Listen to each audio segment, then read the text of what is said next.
Black, brown, and HBCU bound.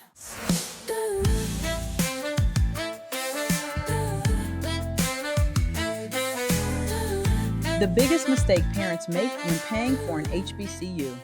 Hello, everyone. My name is Yvonne Daniels, Executive Director of Practical Knowledge, Inc., and founder of the Black, Brown, and HBCU bound community. Today, I want to talk about the biggest mistake I see families make when it comes to paying for college, particularly when their student is interested in attending an HBCU. The mistake is simple. Many families spend all of their energy trying to get accepted and almost no time creating a strategy to pay for college. Let me say that again. Acceptance does not equal affordability. Every year, families celebrate an acceptance letter, post it on social media, buy the sweatshirt, and start making plans. Then a few weeks later, the financial aid package arrives and reality sets in. The student got in, but the family still has to figure out how to pay. I have seen students accepted to their dream school and still be unable to attend because there was no plan in place to address the cost. The truth is that college admissions and college affordability are two separate challenges. Getting accepted is one challenge. Paying for college without creating overwhelming debt is another. Unfortunately, many families focus only on the first challenge. What often happens is that parents assume financial aid will cover everything. Some assume scholarships will simply appear. Others believe they will figure it out later. Later comes quickly. Before they know it, they are being asked to make enrollment deposits, housing deposits, and decisions about student loans. That's when panic begins. I want to share something that may surprise you. Many of the families that successfully reduce college costs are not necessarily the families with the highest incomes. They are often the families that started planning earlier. They understand that scholarships are not a last-minute activity. They understand that college affordability should be addressed long before senior year. One of the most common questions I hear is, how many scholarships should my child apply for? The answer is usually more than you think. The families that have the greatest success tend to treat scholarship applications like a process, not an event. They create a system. They maintain a scholarship calendar. They keep important documents organized. They update resumes and activity lists. They collect recommendation letters. They prepare essays that can be adapted for multiple opportunities.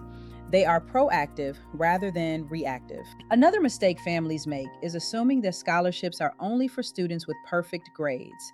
That is simply not true. There are scholarships based on academics. There are scholarships based on community service.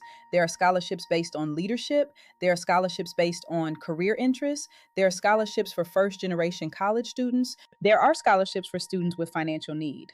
There are scholarships connected to employers, faith communities, civic organizations, professional associations, and local community groups. The challenge is not whether scholarships exist. The challenge is finding the right opportunities and creating a strategy to pursue them. I also want parents to understand something important about student loans. Student loans may be part of a college funding plan, but they should not be the entire plan. Too many families assume borrowing is the only option because they start planning after decisions have already been made. When families begin earlier, they often discover opportunities they would have otherwise missed. Now let's talk specifically about HBCUs. One of the reasons families love HBCUs is because of the supportive environment, the culture, the history, the sense of belonging, and the alumni networks. Those benefits are real. But even when a student chooses an HBCU, affordability still matters. A school can be a great fit academically, socially, and culturally. But if the financial package creates years of unnecessary debt, families need to carefully evaluate their options. That is why I encourage parents to compare financial aid offers rather than simply comparing schools. Look at the total cost. Look at grants. Look at scholarships. Look at work-study opportunities. Look at institutional aid. Look at the amount of loans being offered. Then ask yourself a simple question. What will this cost over 4 years? That question alone can change the way a family approaches college decisions. At Practical Knowledge, Inc., our mission is to help students and families reduce student loan debt to the degree that it can be avoided. Notice I didn't say eliminate all costs. I didn't say every student will attend college for free. What I am saying is that families should have a strategy. They should understand their options. They should know where opportunities exist They should make informed decisions because when you have information, you have choices. And when you have choices, you can often avoid mistakes that become expensive later. If your child is in middle school, start now. If your child is a freshman, start now.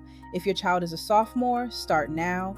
If your child is a junior, definitely start now. And if your child is already a senior, don't panic. There are still opportunities available, but the time to take action is today.